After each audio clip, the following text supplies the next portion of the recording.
Olá a todos, continuando com as alahot de Shabbat, a gente chega agora na sexta alahá, estamos tratando sobre serviços e trabalhos feitos por um goi para um Yehudi no Shabbat, quando é permitido, quando não. Vimos nas primeiras alahot 5 condições para que eu possa pedir para um goi fazer um trabalho para mim e ele faça isso no Shabbat.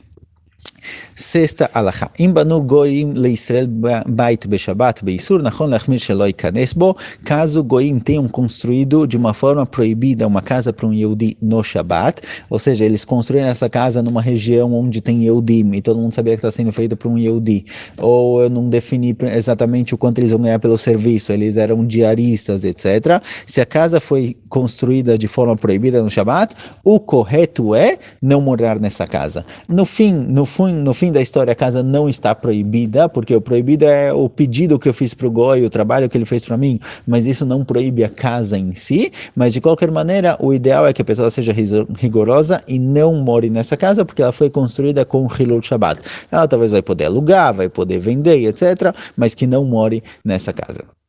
Alahá, Zain, sétima alahá, Misheesh lo sadeh orechaim, alguém que tem um campo ou um moinho, que é muito comum você realocar isso para outras pessoas, mutar laskiram legoi, vafalpiche goi yoseh bahem melachá beShabbat. Eu posso alugar isso para um goi, mesmo que o goi vai trabalhar no Shabbat, não tem problema nenhum, porque as pessoas sabem que é normal, alguém que tem um moinho ou tem um campo, é normal alugar isso para outras pessoas trabalharem, então não vão pensar que o goi é meu trabalhador, vão pensar que eu aluguei para ele e é assim realmente o que eu fiz, não tem problema. Aval merchat asur laskilo. Mas casas de banho, a situação é diferente. Casas de banho, geralmente, eu não alugo a casa de banho para outra pessoa, eu coloco um trabalhador para mim para trabalhar na casa de banho. Então, se, por exemplo, mesmo que na teoria eu estou alugando para um goi a minha casa de banho, eu deixo ele trabalhar, ele vai ganhar dinheiro, etc., ele paga um valor fixo, mesmo que na teoria seria permitido.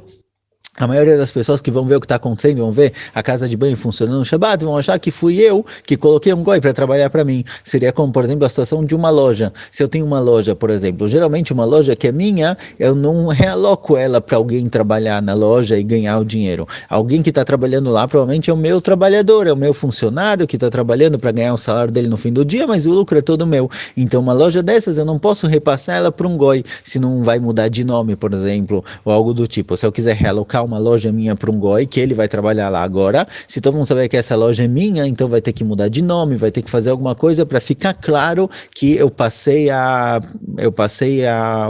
propriedade para outra pessoa, não é somente um funcionário ou um trabalhador meu. Então realmente essa situação, essa alahá aqui vai depender do costume local do lugar, se as pessoas costumam colocar um funcionário no lugar deles, ou se eles costumam realocar isso, ou abrir uma franquia ou algo do tipo. Precisa ver exatamente qual o tipo de empreendedorismo, qual o tipo de negócio, para saber se realmente é normal eu colocar funcionários para trabalhar em Shabbat, ou se o normal é eu passar isso para alguém e a pessoa vai ter o lucro, ele só me paga um valor fixo como se fosse uma franquia. Vem uma merchat no shelisela bisrud migoi esse shelat chacham mechin hagbo. Traz aqui uma situação um pouco diferente, em que tinha uma casa de banho, por exemplo, que pertencia a um goi, o Yehudi alugou ela temporariamente, fez um contrato de um ano, que a partir desse um ano eu vou te pagar um valor fixo e eu vou trabalhar, e agora eu quero realocar dentro desse um ano para um goi, ou seja, originalmente não é meu, originalmente é do primeiro goi de quem eu peguei dele alugado, eu estava só alugando o lugar, e agora eu passei para outra pessoa, então aqui vai ter que perguntar para um chacham, porque depende muito da situação, depende se todo mundo acha que é minha, se tem o meu nome sobre essa casa de banho, sobre essa loja. Então, se por exemplo eu abrir uma franquia de alguma empresa, de alguma loja, e agora eu quero passar para um goi, precisa ver se realmente todo mundo acha que é meu, não sabem que é meu, não sabem que é meu, deve se perguntar aqui para ver a situação específica. Assim também alguém que tem uma loja, uma franquia, ou ele tem o direito aqui de cobrar os impostos. Antigamente o rei não cobrava ele mesmo imposto, ele nomeava certas pessoas que tinham o direito de cobrar imposto da cidade, e essa pessoa tinha que pagar para o rei. Agora o rei não definia para a pessoa quanto ele precisa cobrar. O rei chegava para a pessoa e falava: olha, eu preciso receber dessa cidade 10 mil shkalim.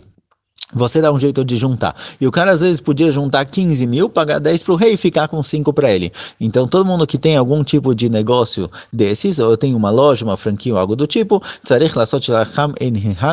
realmente tem que perguntar um Chacham, tem que perguntar para um rabino como proceder nessa situação, caso eu queira alugar isso para um goi, para saber se está no meu nome, não está no meu nome, como as pessoas veem isso, cada situação é um pouco diferente, então deve ser perguntado.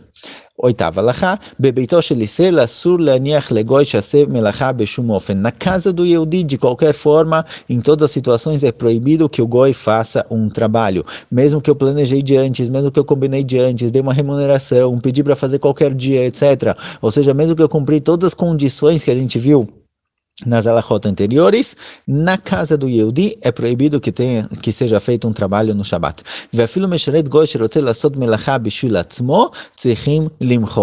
E mesmo que esse trabalhador, esse funcionário goi, vem ele mesmo no Shabat e ele quer fazer o trabalho, por exemplo, ele não quer trabalhar no domingo ou na segunda, ele quer tirar um dia de férias, então ele quer antecipar o trabalho e fazer ele um dia antes, fazer ele no Shabat, já que isso está acontecendo na casa do Yehudi, é proibido deixar que isso aconteça, e eu tenho que impedir ele, não posso deixar ele trabalhar na sexta-feira no próprio Shabat na minha casa, porque primeiro tirou o ambiente do Shabat, e segundo, quem vê ele trabalhando vai achar que eu pedi, vai achar que eu falei para ele fazer isso. Então na casa do Yehudi é sempre proibido que seja feito um trabalho, mesmo que o funcionário faz isso proativamente, ele quer muito fazer, o Yehudi não pode deixar o goi fazer esse trabalho.